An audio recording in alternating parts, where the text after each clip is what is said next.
Today we will start chapter 11, Time and Motion. Time is measured to record different events and different units of time are used for measurement. We may define time as the duration between two events. Time goes on endlessly and continuously with events occurring in it. Time is continuous, but we need to measure time in order to regulate our lives. In ancient times, the need to measure time arose to determine seasons for growing their crops and performing different activities.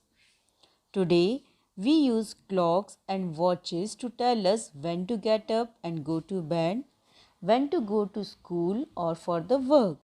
We can measure time in fractions of a second using a stopwatch or count time in billions of years.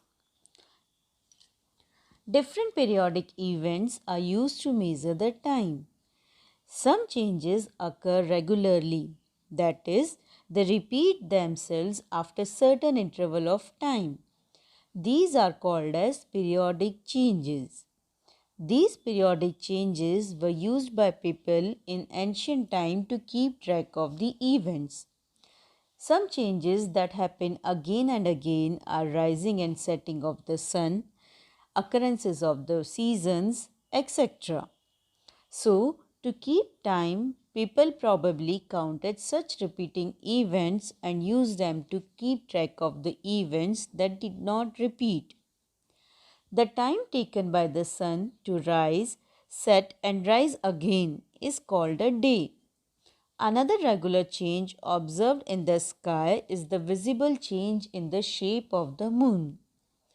The cycle of the seasons also gave people an even longer unit of time. Another thing is, by watching the stars just before the dawn or after sunset, people saw that the sun moved slowly eastwards among the stars. The sun appeared to make a full circle around the sky in one cycle of the seasons. This full circle took a year. Directly above every spot on the earth, an imaginary curved line called celestial meridian passes through the sky.